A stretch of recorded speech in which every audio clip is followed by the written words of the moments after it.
সর্বভারতীয় কংগ্রেসনি দাগি মুম্বাই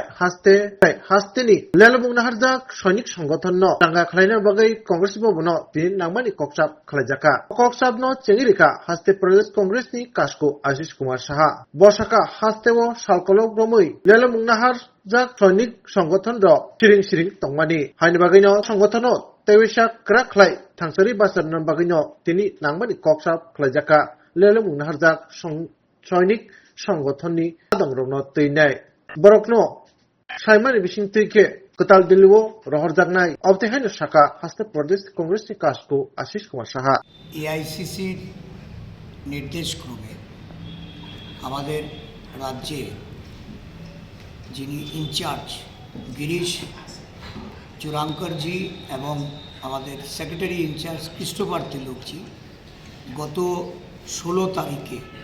রাজ্যের যতগুলি এআইসিসি অ্যাপ্রুভড ডিপার্টমেন্ট সেল এই রাজ্যে আমাদের বর্তমানে আছে তার মধ্যে আমাদের এই এক্স সার্ভিসম্যান ডিপার্টমেন্ট এই ডিপার্টমেন্টটি এই রাজ্যে একটা দীর্ঘ সময় ধরে এই ডিপার্টমেন্ট নন ফাংশনাল ছিল। আমরা আজকে এক্স সার্ভিসম্যান ডিপার্টমেন্টের যারা এই রাজ্যে আমাদের মনোভাবাপন্ন আমাদের আদর্শের সঙ্গে যারা যোগসূত্র রেখে কাজ করেছেন এই তাদের আমন্ত্রণ জানিয়ে এক্স সার্ভিসম্যান ডিপার্টমেন্টটাকে আবার রিজুভিনেট করার জন্য এবং এটা সারা রাজ্য জুড়ে এক্স সার্ভিসম্যান ডিপার্টমেন্টের সদস্য সংখ্যা আরও বৃদ্ধি করে সংগঠনকে মজবুত করার জন্য শক্তিশালী করার লক্ষ্যে আজকে এখানে আমরা সভা আহ্বান করেছি। বিভিন্ন রাজ্যের বিভিন্ন প্রান্ত থেকে ওনারা এসছেন এবং সারা দেশব্যাপী এই এক্স সার্ভিসম্যানদের আজকে যে সমস্যাগুলি নিয়ে এআইসিসির এক্স সার্ভিসম্যান ডিপার্টমেন্টের যিনি চেয়ারম্যান কর্নেল রোহিত চৌধুরীজি উনি যে লড়াইয়ে অবতীর্ণ হয়েছেন এবং এই লড়াইটা রাজ্যে রাজ্যে শক্তিশালী করার জন্য বিশেষ করে অগ্নিবীর স্কিম,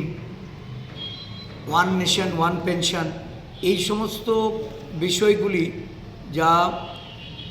যারা অবসরপ্রাপ্ত প্রতিরক্ষা দপ্তরের আমাদের সৈনিক বন্ধুরা বা আমাদের কর্মচারী বন্ধুরা তাদেরকে যেভাবে ভাবিয়ে তুলেছে এবং এগুলি নিয়ে যে সমস্যার সমাধানের লক্ষ্যে দেশের সরকারের যে ভূমিকা তার বিরুদ্ধে গর্জে ওঠার লক্ষ্যেই প্রতিটা রাজ্যের এক্স সার্ভিসম্যান ডিপার্টমেন্ট আমাদের জাতীয় কংগ্রেস দলের এটাকে পুনর্গঠনের কাজে নিয়োজিত হয়েছে। আমাদের সর্বভারতীয় এক্স সার্ভিসম্যান ডিপার্টমেন্ট আজকে আমরা পুনর্গঠনের মধ্য দিয়ে ত্রিপুরাতেও অবসরপ্রাপ্ত সৈনিকদের বা কর্মচারীদের নিয়ে আমাদের প্রতিরক্ষা বিভাগে তাদের সমস্যার সমাধানে প্রদেশ কংগ্রেস তাদের সাথে সহযোগিতা হাত বাড়িয়ে দিচ্ছে এবং তাদের পাশে আছে। কোনো কমিটি করা হবে কি? হ্যাঁ, একটা কমিটি আমরা এটা এখান থেকে প্রস্তাব আমরা পাঠাবো আমাদের ইনচার্জের মাধ্যমে এবং আগামী দিন অ্যাপ্রুভাল নিয়ে তারা কাজ করবে।